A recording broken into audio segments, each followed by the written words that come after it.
Hi friends, నేను మీ శ్రీనివాస్ని. ఒక్కసారి ఈ వీడియో చూడండి. జగన్మోహన్ రెడ్డి గారు ఏం మాట్లాడుతున్నారు అనేది మీకు క్లియర్గా అర్థం.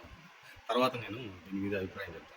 ఓ యాక్సిడెంట్ జరిగితే యాక్సిడెంట్ అనేది ఏదైనా ఎవరైనా ఇంటెన్షనల్ గా చేసే కార్యక్రమం కాదు. ఒక గొర్రెల కాపరి 45 సంవత్సరాల వయసులో ఆ గొర్రెల కాపరి ఉంటాడు, వయసు అయింది ఆల్మోస్ట్. రోడ్డు మీద గొర్రెలు కాసుకుంటా ఉన్న పరిస్థితుల మధ్య బైక్ లో యాక్సిడెంట్, బైక్ మీద ఒక దారిని పోయే ఒక నడుచుకుంటూ పోయే ఒక వ్యక్తి అన్ఫార్చునేట్ గా జరిగింది.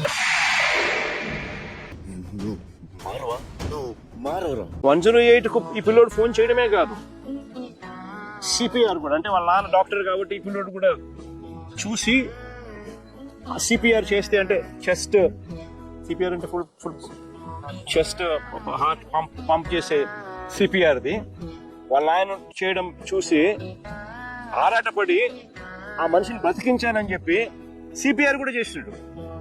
చూసారు కదా ఫ్రెండ్స్, ఆయన ఏం చెప్తున్నాడంటే 18 ఏళ్ళ అబ్బాయి దావలో పోతూ ఉంటే ఒక 45 ఏళ్ళ వ్యక్తిని గొర్రెలు కాపరిని గుర్తి చంపేశాడు. ఏం చేద్దాం, వేరే మార్గం లేదు కాబట్టి. 18 ఏళ్ళ చిన్న పిల్లోడు ఏం తెలియదు, వాడు కూడా ఒక అమాయకంగా నిలబడుకున్నాడు. ఏం చేయాలనో ఏదో వీళ్ళు చెప్తా అంటే సరే, కానీ దీంట్లో చెట్టాన్ని బయటపడితే సాపరా స్వామి అని ఓడు అనుకుంటూ ఉంటాడు అంతే, అంతకు మించి వేరేం లేదు. 18 ఏళ్ళ పిల్లోడు పాపం 45 ఏళ్ళ పాపం మనిషిని గుద్ది చంపేస్తే దానికి అదేం పెద్ద శిక్షణ అనేసి అంటున్నారు. ఒక మనిషి ప్రాణం, వాళ్ళు పాపం పేదరికంలో ఉండేవాళ్ళు, వాళ్ళ పరిస్థితులు ఏమి, వాళ్ళ ఇంట్లో పిల్లల పరిస్థితి ఏమి, వారి పరిస్థితి ఏమి, వాళ్ళు ఎలా ఉండగలుగుతారు, ఎలా జీవిస్తారు వాళ్ళు.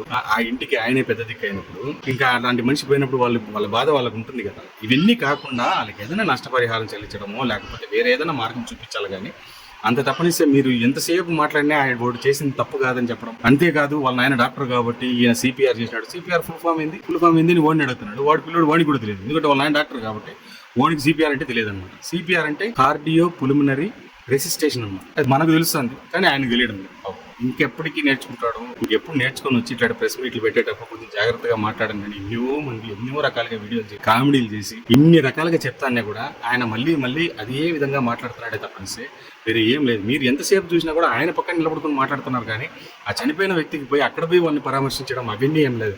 వీళ్ళు మాట్లాడుకుంటా ఉండడమే అంతే. దీని గురించి చెప్పుకుంటా ఉంటాం అంతే. మనం ఇంటా ఉండాలి.